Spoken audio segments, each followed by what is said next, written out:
That would be the progressive princess known as Jacinda Ardern. That's the lady. I never knew that about Tony Blair. I never knew that. Oh, Nick Buckley. Oh, we're not going to be tolerant of you, though, and compassionate towards you. New Zealand First. New Zealand First are very much like Reform. Isn't that a definition of racism? It's quite. I mean, it's pretty racist. There's a great deal of racism. Hi, everybody, and welcome back to Nick Talks. This episode's amazing guest. When I say he's on the other side of the world, I actually mean on the other side of the world. He's actually in New Zealand. Welcome, Elliot, Ikilei, to the show. G'day, Nick. Very, very welcome. Very thank you to be here. I love it. Really excited to have a chat. You was actually recommended for me to speak to by one of my subscribers on YouTube. And I really like that because obviously people who follow me and then follow other people, sometimes they go, that would be a good conversation I'd like to see. So I reached out to you. Same day you said yes, and we arranged it. Thank you very much for coming on, because it's getting close to the middle of the night now where you are. It is. No problem. No problem. It's lovely morning where you are. It's nearly dead of night where I am, so not a problem. Love it. I wanted to chat to you, obviously, about New Zealand because that's where you're from. And I spend most of my time worrying and thinking about solutions for the UK because we're in a mess here. I haven't got time to worry about Malta or, with all due respect, New Zealand or Nepal. I haven't got time because we're sinking in this island. We're sinking. But I'd like to find out more about different places. So you're a conservative commentator in New Zealand. The first question is, I'd like to talk about your former prime minister, because that's the only prime minister I actually know the name of. And that's because during COVID, she came across as like Stalin's twin sister. She was evil. She looked evil. She sounded evil. And the thing she was doing. So you know exactly who I'm talking about. Who am I talking about? That would be the progressive princess known as Jacinda Ardern. That's the lady. Yeah. Jacinda was probably a very interesting entry into Parliament. She, of course, spent, I believe it was 9 years in the Tony Blair administration. So she was born in Morrinsville in New Zealand, a small little country town. She came up. She was picked very early on to be into left-wing politics, and she was mentored by someone who you may or may not know, which is Helen Clark. Helen Clark was a very, very far leftist, very Marxist type of personality in New Zealand. She spent 9 years in Tony Blair's government as a researcher, and then she came back and she went straight into New Zealand Parliament. I never knew that about Tony Blair. I never knew that. Yep, yeah. So she got slotted in to the leadership of the Labour Party in the 2017 election cycle. And it was, again, this is important to what we know her as, because there's only a few people who would have the strength, arguably the ruthlessness, to be able to slot her in mere months before the election that she and the Labour Party eventually won. And so she was slotted in there. They won very, very close. And then she started. So many people, when they think about Jacinda Ardern, they think about the COVID years and her policies during that time. But her progressively and more moderate to far left policies actually started in 2017, where she, for example, she pushed the formation of more money going into cancer drugs 1 year away, and instead replaced that with puberty blockers and taxpayer-funded sex reassignment surgeries. So she was very strong in terms of that very experimentation that we see being done on children. And I'm sure at some point we'll bring up the Tavistock Clinic. So from 2017, she was already quite far. Now, where most of the world knew her would have been actually two phases. One was the Muslim shootings, the one where over 50 Muslims were shot by an Australian gunman, and then she became worldwide famous for hugging people while she was wearing a hijab and things of that nature. Then in the COVID times, she was very ruthless, extremely ruthless in her policies. She always attempted to utilize words such as be kind, be genuine, authentic. She was known in Parliament as the person before leader of being the person who would be sent to the other side to lubricate, to socially lubricate the way forward for policies that they wanted. So she carried that, but it was in stark contrast to the policies that she was making, which was utterly ruthless in terms of people would have to be kept away from seeing their loved ones passing away. So there's many stories of how loved ones were dying, and this is the way that New Zealanders had to say farewell by phone while they were stuck in MIQ hotels. And it was so ruthless. And at the same time, the incompetence of her policies was laid bare for all to see. She made up a title saying that she was the Minister for Reduction of Child Poverty. Well, no, nothing happened. Poverty actually increased in many sectors and metrics. She pushed what I would regard as very racist policies. That is, in New Zealand, we have the indigenous group many people know as Māori. That's where the paka comes from in rugby games. And she pushed policies that meant that Māori, and I'm part Māori as well, and she pushed it so that we would have racial benefits. For example, surgeries and medical operations, I would get it before someone else because I carry Māori blood. Someone else would be a white person, which I think is disgusting. I think that's really wrong. And so you'd have all these policies, such as the sexual experimentation that was seen on the children, the pushing of drag queen education onto children, as well as puberty blockers. You would also have that extreme climate alarmism aspect going on, where she even announced at one point that all gas would be removed from New Zealand society, and that was a policy that they were going to put it. They were going to go also full carbon net zero by 2035 one part, and then 2050 on another part, which was beyond Lomborg himself was able to do an easy conservative cost of $5 trillion. So her policies were either incompetent or brutally ruthless. And on the other stage, as a media darling, she was put out there as a progressive princess, a be kind leader, but it was absolute nonsense in terms of it. She was ruthless, brutal, and that mask started to slip in the year before the election that we would have here, where she got infamous for saying, a reporter said that it's put out there that there's going to be two tiers, two citizens of New Zealand. And she said, yep, it is what it is. Yep. And that's where she was effectively gunning for anyone who has not had the Pfizer vaccination. And it was an incredible time, very much a time of shame in my regard for my own people who were swayed under her veneer of authenticity and kindness, and at the same time we're very fear-mongered effectively by the COVID alarmism that we saw there. So an extraordinary time. Yeah, and what you've said there wasn't just only happening in New Zealand. We've got Trudeau in Canada. There's other leaders. There's some governors in Australia who are just as mental. Macron and others.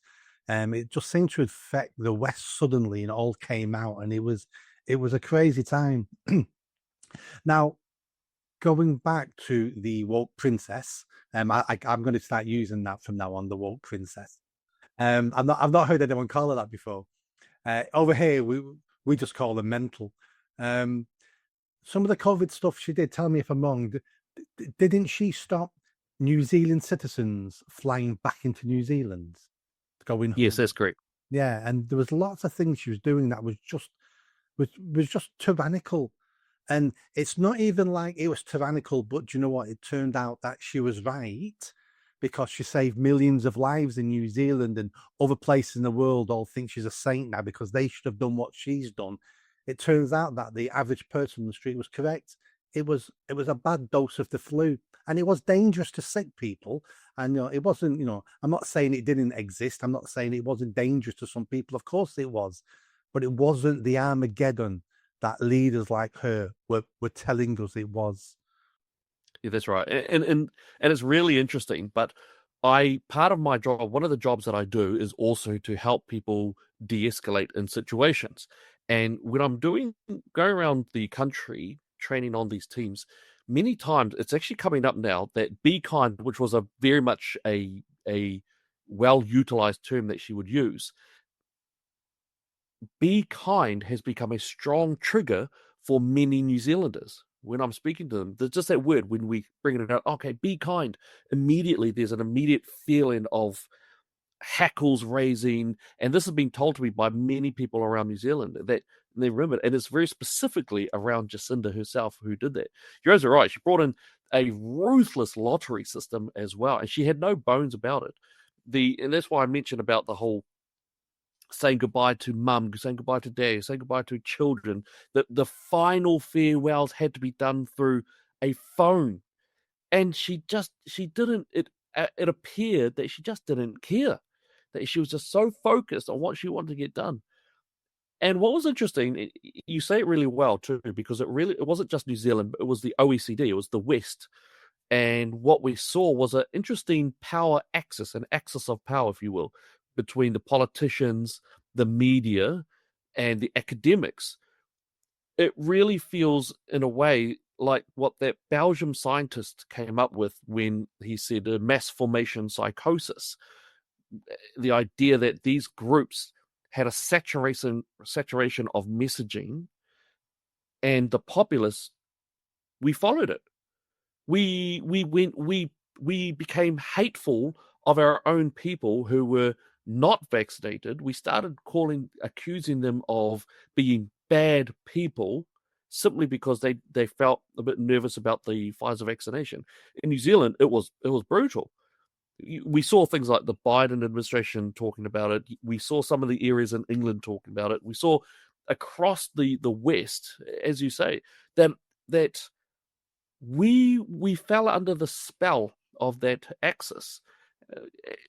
In the New Zealand context, we had people shut down all over the place. We weren't able to move out of our homes. I'm not sure I'm curious as to know what it's like in Britain, but in New Zealand, our children are still suffering greatly from the effects of that stoppage of school.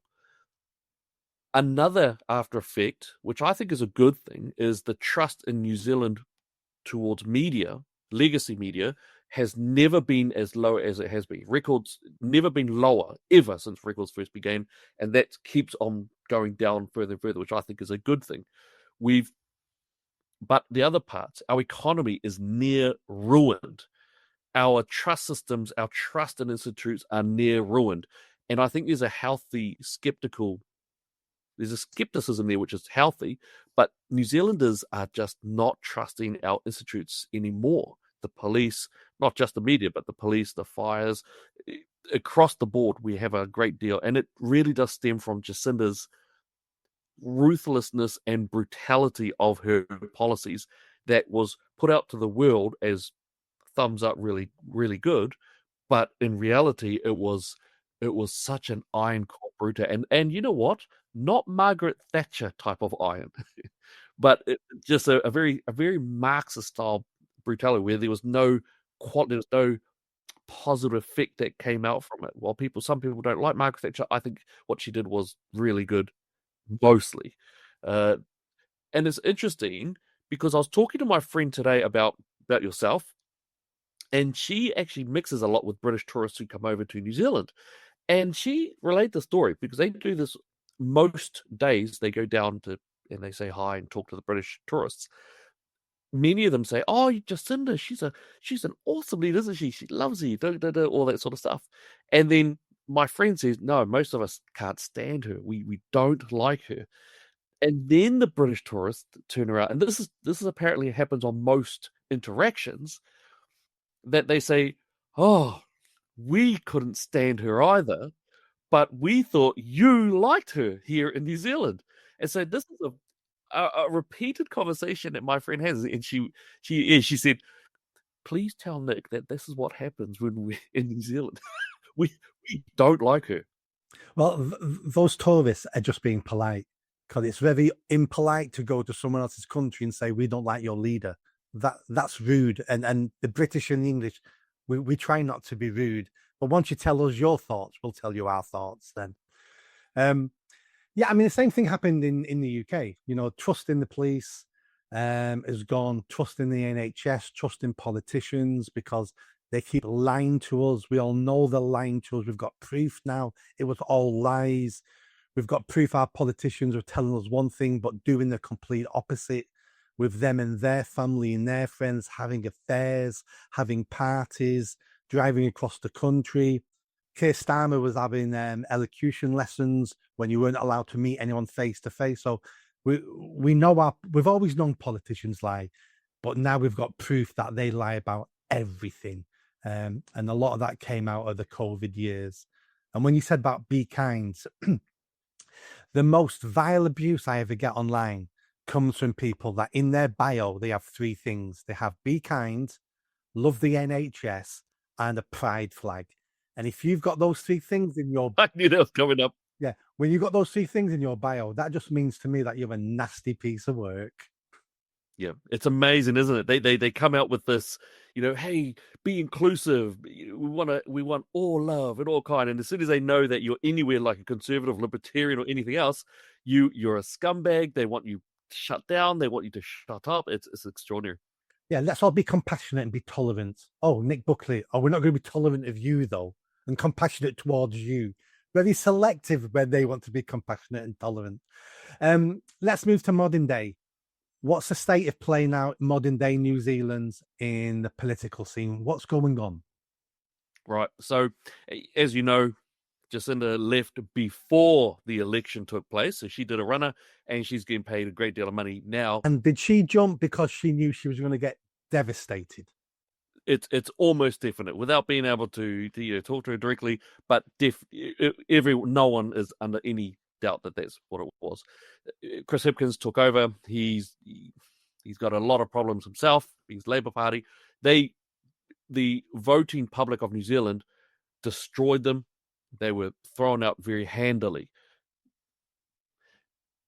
Our system is an MMP system, meaning that it's similar to the UK model. And so we have a major system of the equivalent of the Tories, which is the National Party here. And then we have a Libertarian Party called ACT. And then we have a Conservative Party called New Zealand First. New Zealand First are very much like Reform, very similar equivalent. Now, the National Party are supposedly conservative, but I happen to know from a few insiders that the National Party, which is supposed to be conservative, and they are the major party, that they had a fight, in a sense, for their soul just before that election turnaround. And in that, the Liberals won out. They effectively won in terms of the National Party of New Zealand. That's the same as the UK Tory party, exactly the same. So I hear. That's what I hear. So on the surface, it looks like they're still there, but they're not. They really aren't. They look conservative, they sound conservative, but their policies are not conservative. Well, let me give you an example from the Tory party here. They're in power 14 years. It was the Tory party who who put into law the net zero lunacy. It was a Tory party who stopped the police stopping and searching people because it was racist. So now we've got a knife crime epidemic. It was a Tory party who started all this woke nonsense and allowed people to hire DEI managers and tolerance managers. And all our problems at the moment came out of 14 years of the Conservative Party. It's unbelievable. That strikes me as extraordinary. I mean, so New Zealand's gone through pretty much the same sort of thing. Quite extraordinary. And they've been a letdown actually. On the whole, there are some, and I'm sure in the UK that you've got some good standout, good conservative people in there. But on the whole, in terms of the National Party here, they're not really that. Christopher Luxon, who I actually thought would do a decent job, he is the Prime Minister. ex-CEO of Air New Zealand, so he carries with him a very strong business mindset. And to be fair, in terms of business, that's improving somewhat. But he still follows through very heavily with the climate alarmism, that idea of pushing. He's tried to sort of steer away from the ideas about equality and democracy and the racial equality aspect. He runs away from that. He's very much on that left side of things in terms of it. But financially, or economically rather, he does fix things up a tad somewhat. So that part's okay. The question where we've got awry is our race relations have never been worse. The race relations in New Zealand are really, really bad. We didn't used to have them this bad. National, and interestingly enough, you said that the Tories brought up horrific policies that are traditionally to the far left or the moderate left. The National Party also did a very similar thing. They brought in what's called co-governance, which is that Māori as a race and the normal New Zealand, which is everyone, will share power in certain constitutional levers. They brought that in. Labour just made it worse. Jacinda made it worse. Now that they've come in again, they're still making it bad at the same time. So there's been a lot of disappointment in terms of the National Party leader. New Zealand, as you know, also has the most extreme abortion bill in the Western world. No Western world abortion bill or law is as extreme as New Zealand's. You are not a person. Tell us a little bit about that. So Jacinda, one of Jacinda's policies, which was very cleverly done, she did this as the lockdowns were coming into New Zealand. And the Conservatives, the few Conservatives left in the National Party, wept when they were trying to defend against it. But effectively now in New Zealand, you can now abort a baby up to and including during delivery of that baby. There's no the left wingers, including some of the National Party, were also able to block a forced medical care bill as well, so that if the baby is born alive, then the medical facilities must look after that baby. No, they got blocked. They also managed to block the idea of, at least if you're going to kill the babies, at least give them painkillers. Nope, that was blocked as well. Like effectively blocked by the Labourers and those people. So in New Zealand, they erased personhood as well within the law. So it was before that you were a person. If you're New Zealand, you're a person, no matter when you were born or conceived. Now it's you're a person of New Zealand only when you're removed fully from the womb and the umbilical cord is the only thing that can attach. So they specify that. And now that's extraordinary. So we've already had reports of babies being left on tables to die, things of that nature. Now we need more empiricisms around it, but it's just brutal that's been going on. The Western abortion is out of control. In the UK, we murder 250,000 babies every single year in the UK. And people think in the UK you only can get an abortion up to 24 weeks. You can abort your baby in the UK up to birth if you get a doctor to sign it off. And the reasons you can get a doctor to sign it off would be a club foot, a cleft palate, something as minor as that. You can get a doctor to sign off your abortion as you're giving birth. Absolutely horrendous. And it sounds like even worse in New Zealand, you don't even need a doctor to sign it off. That's correct. They changed it from a doctor to a healthcare practitioner. Yeah. Which anyone. Yeah. No, crazy. You mentioned, the party you said a little bit like Reform UK. Are they the Conservatives, did you say? Yes, they are very much conservative. They sound very good so far. This is Winston Peters. I believe you might know Winston Peters at least. He's the consummate politician, the longest serving politician in New Zealand history. I like him. He's a little bit like a political weather vane, but on the whole, he's strong and solid.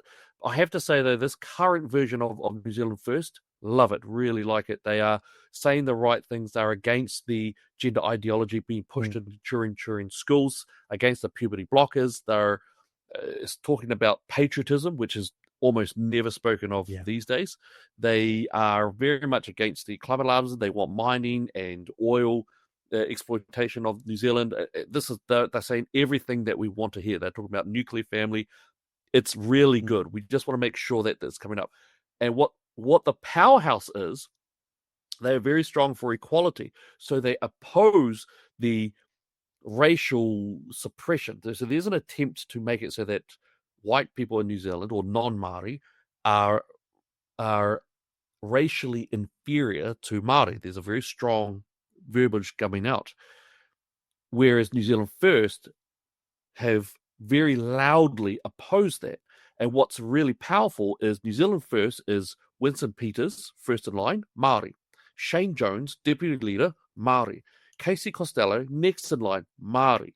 So you've got strong Māori who are standing up and saying, no, this is disgraceful. We're not going to have any of this apartheid-style policy going on. It's absolutely wrong. Shut it down. And that's a powerful thing. You just mentioned then that the leaders of that party are all Maori. Let's talk about the Maori people of New Zealand, the indigenous people of New Zealand.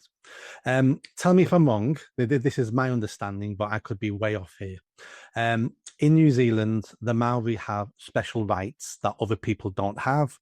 They have particular parts of your parliament that only Maoris can be in. They get preferential treatment.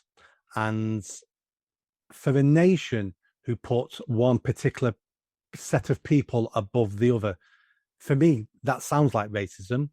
It must foster anger between different people on the island. And I can't see that being a long-term strategy. Is any of that right?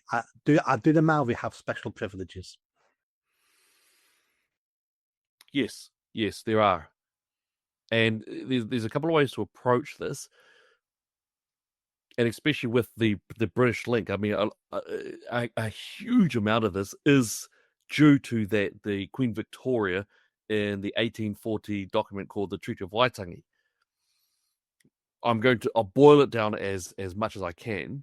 But in 1840, there was a sign of a document between Queen Victoria and different tribes or different hapu within the New Zealand nation.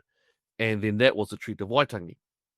In it, there were 3 articles, and this was at a time where Britain was very much affected by the Christian views that had been brought in. So they didn't want to go down the road of India, for example. They didn't want to engage in it. They wanted to be nicer. They wanted to be a little bit more beneficial. They didn't even want to really be there in the first place, but there's a history there. So it was signed. Article 1 was where the chiefs agreed to pass over sovereignty underneath the mana or the sovereignty of the Queen. Then the second part was basically property rights. What's mine is mine, what's yours is yours, and we can engage together and deal with things. Then the third article was that Māori all the people of New Zealand were to be given the same rights and privileges of those of the British Empire. That's paraphrasing, but it's effectively what it was.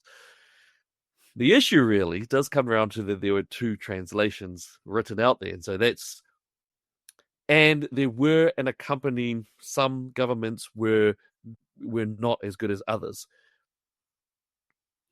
Now, the treaty has coursed through, and again, I'm not giving it the depth that it deserves, but there are reasons to why there's arguments back and forth as to whether to have the treaty in there or not. But regardless, in 1975, the Treaty of Waitangi was put into that legislation element, and as we came. Now, during that time, there's a great deal of pushback by different tribes about land that was taken, some of it rightfully taken, some of it wrongfully taken. And so what we've come out to, especially since the 70s, is taking back or giving back of certain groups of land and therefore money. These are called treaty settlements, where there's been a breach, and so they've sort of made money, millions of dollars from the government for various things. On the whole, it's worked out okay. But in the O's and the tens, especially, the National Party brought out like I said before, the National Party brought out a policy.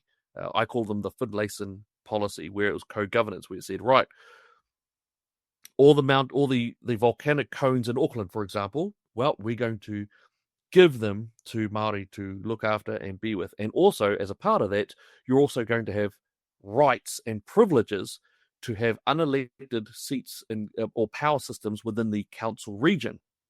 And so they've got it's a form of biculturalism or multiculturalism where it's not about different groups of people under one code of laws, but rather code of laws and a type of code of law in here as well, where they've got special rights and privileges. I think I said to you earlier that there was medical privileges. For example, medical facilities around the country had a list of how to prioritize operations, and one of those was your race. I, as part Maori and part Pacifica, which is Niue Tonga, would be prioritized simply because of my bloodline, because I'm part Maori, part Pacifica. Whereas perhaps yourself, if you were a New Zealander, you would not. I would get over you.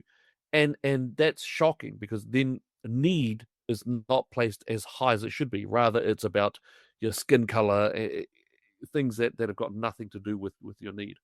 Isn't that the definition of racism? It's quite. I mean, it's pretty racist. There's a great deal of racism. Now, in terms, well, we've now got a group who are called the Maori Party. The Maori Party were the original Maori Party who were brought out 15-ish years ago. Were strong Maori seeking to do well for their people. It was a race-based party, of course, but they were trying to work within the system and work under one code of laws so that they could help their people. Great, love it, no problem. The Maori Party at the moment, who have pushed for a great deal of power, they've gained power because of certain seats within the country which have been set aside for Maori. And that's already quite extraordinary. So the Maori Party have grabbed those seats. They would fail in a normal general election, but they're in power. They're in parliament because of those particular seats. And what they're calling for is a UNDRIP document from the UN, from the United Nations, and the Māori Party pushing it as hard. What they want is a separate government system for Māori and a separate government system for non-Māori, what they call Tauiwi and Pākehā. And what they're coming out with is extraordinarily racist. What's one of the leaders said recently that Māori are genetically superior to Europeans or genetically superior to Pākehā. One of them, the wife of that person said, we can take this effing country whenever we want. And she was saying to all of her supporters that the racism that is really coming out from this particular party who have got power and are making it heard it reminds me of Joseph Malema in South Africa under the Economic Freedom Fighters. I find that the language is very similar, but they're also very strongly Marxist. The language is very Marxist. Many of the group is very much as in they are avowed communists, as in that's what they state themselves as. They state that they're communists. Black Lives Matter, of course, was very big here for a little while, and they take on a lot of those concepts and precepts. So it's quite extraordinary, and anyone who speaks up in Parliament against them, and I'm sure this is not a surprise to you whatsoever, they are immediately called racists, and you're trying to suppress us and erase Māori rights and all this sort of stuff. And New Zealand First, that group who are your reform equivalents, they are very good. They are very good at saying, "Oh, you shut up, you don't know what you're talking about." Because again, they're Māori. And that's also why even myself, I get a lot of hate. I get a lot of abuse online and in my DMs, a lot of abuse. And that's because I'm part Māori, part Pacifica, as well as part English, part Gloucestershire.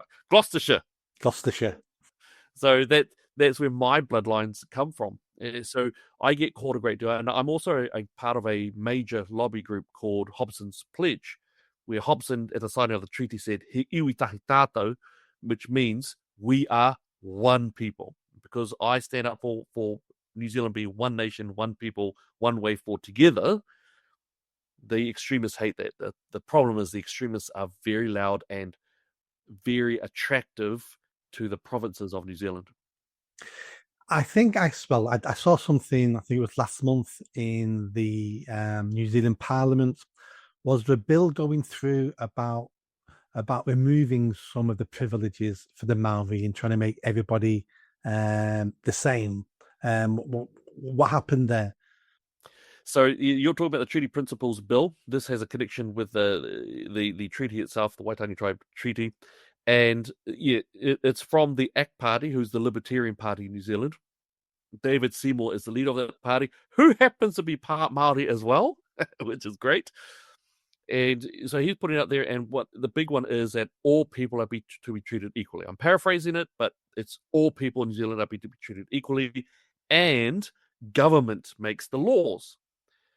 So the other left wing parties, the Labour Party, who are very much like your Labour Party, the Labour Party and the Māori Party, the Greens Party, who are even more, I would say, insane than I believe you've got. Oh yes, gosh, our guys they're not throwing orange stuff yet, but I'm sure they would if they could.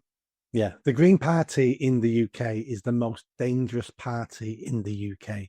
If they had their way, we would be living in caves and we would be growing our own food in the dirt somewhere. They are absolutely mental. I think I'm going to have a look at your ones because I think your ones and ours share very common. I mean, the Labour Party here is very much to the left wing, moderate to far left, but the Green Party here, and I'm curious about your one, but the Green Party here are avowed communists. They stated, most of them state clearly that they're socialist or communist and that they want a very similar revolution. Yeah, same. Same. Okay. Interesting though, isn't it? Very interesting. That it's nearly identical. Over here, we have a phrase that they're watermelons, meaning the green on the outside, but if you scratch them, the red on the inside. Yes. Yep. Love it. Love it. Yep. So so the Treaty Principles Bill went out. It's become a real mess. It's become a real big fight. There are a lot of TikToks, a lot of social media going on, and what the separatists, the people who want a new form of tribalism, what they're trying to say is, if we put this bill forward, you're erasing Māori. You are suppressing and oppressing. These are the words that we're very much used to. I mean, I find it extraordinary that it's critical race theory. Yes, yeah, it's critical race theory. That's absolutely what it is. But I just find it extraordinary that it's got such a hold of so many people. Mm. So let's move away from the political side of all this because we we're talking about people who've got an agenda, political agenda. Let's talk about the average people on the streets. First of all, what's the percentage of Maori in New Zealand, and how are Maori and non-Maori getting along on everyday life? Are we living in our own enclaves where we don't mix with each other? Is there hostility between the two groups, or is all this just at a political level and at a at that sort of level? How's that on the street? Yeah, great question. So Māori make up approximately 14 to 16% of the population, different each year.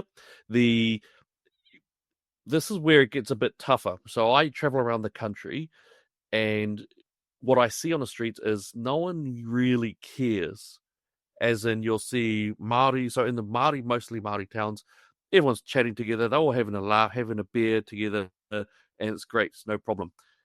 Where you do get some real cut and paste is the universities, which I'm sure that's not a surprise, and within the media departments. And now thing is, a lot of New Zealanders still listen to the main media sources, which is in our New Zealanders RNZ and TVNZ, which if you put them together is very similar to BBC, the equivalent. So a lot of people still listen to them, still listen to the news, and they just come out constantly with such a barrage of, Māori rights activists and this situation. Now, what's interesting is the most successful Māori that I come across in general, and I'm speaking, well, no, not anecdotally, a report came out maybe 10 years ago that showed the empirical data on this, but the most successful Māori tend to be those who go to Australia to live. And in Australia, there's no privileges, there's no Treaty of Waitangi, there's no extra social welfare benefits or anything.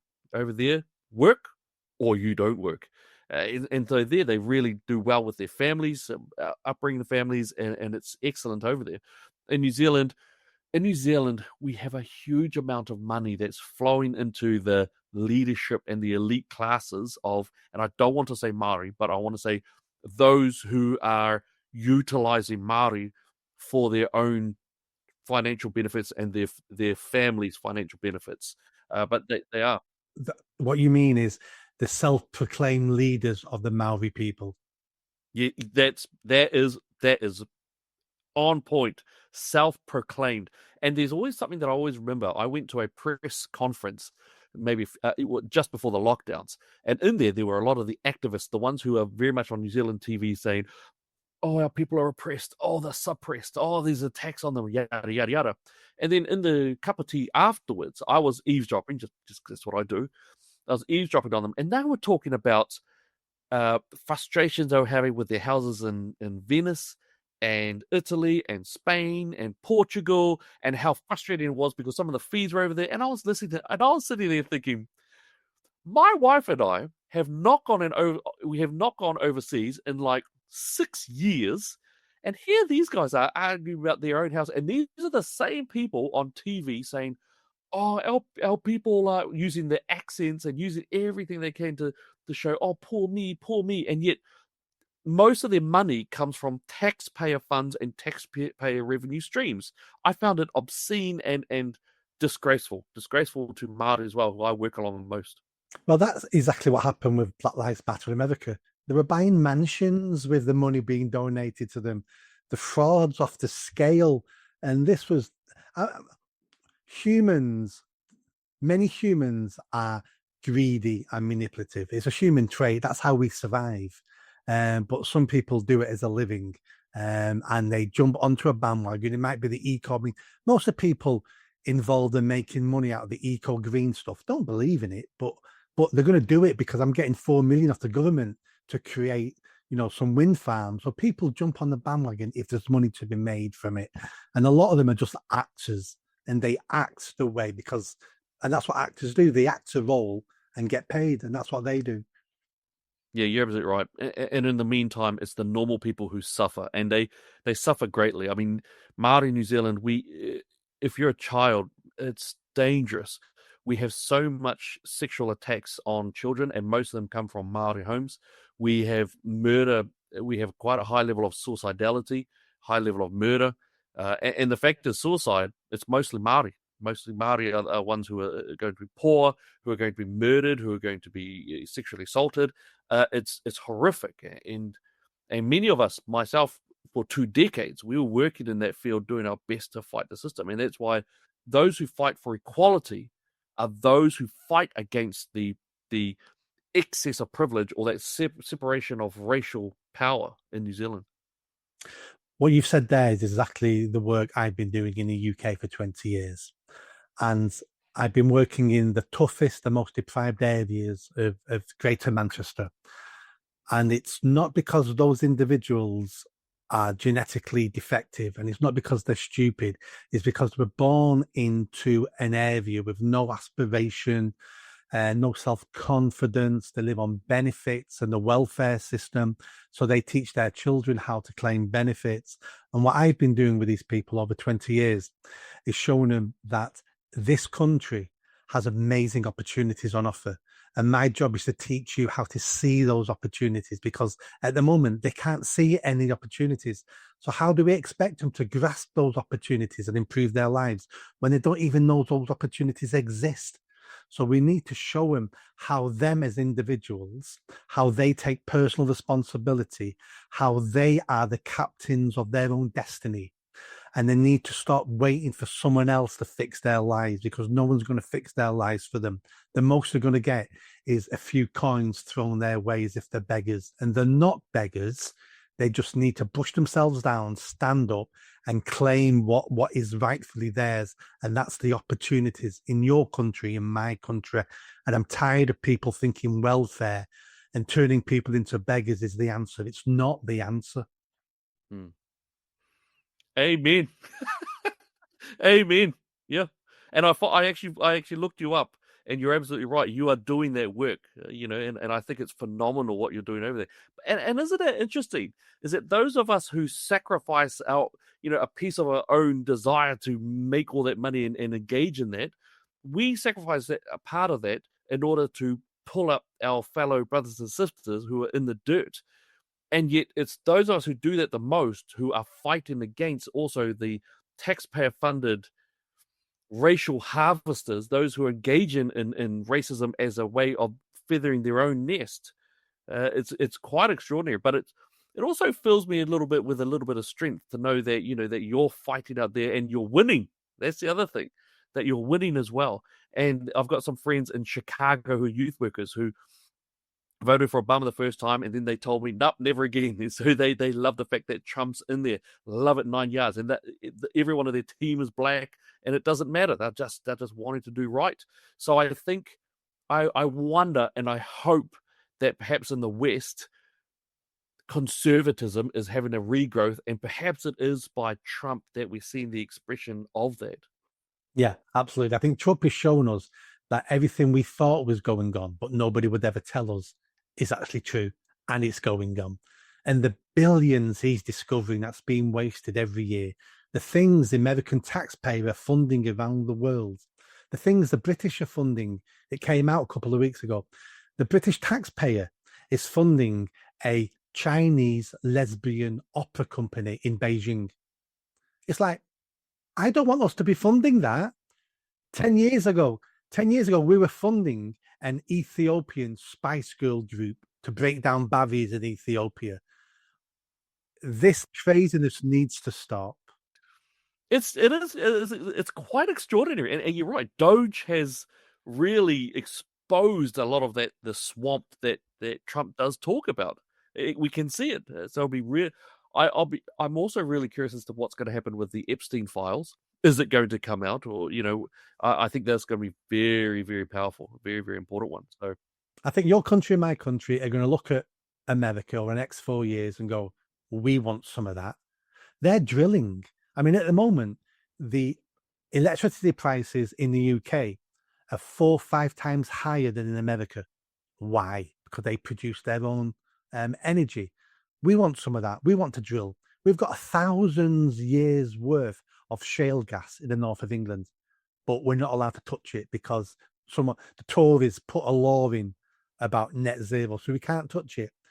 So that needs to change. So we're seeing what America's doing, and we need to start the public will start pointing, going, I want some of that, and don't tell me it can't be done because they're doing it over there. So stop telling me it can't be done, because I'm seeing people doing it, getting richer. The economy is going to take off.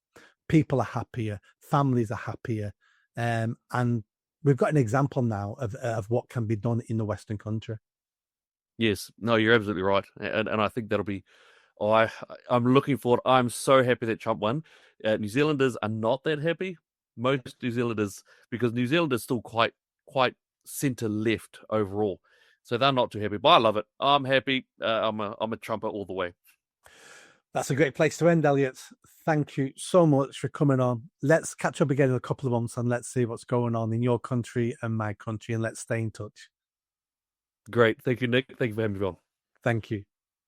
I just forgot as well. I just want to give a shout out to my beloved cousin who's over in England, over in London, and that's Gavin Misiepo. Gavin, we love you and we can't wait to see you next time. Cheers, man.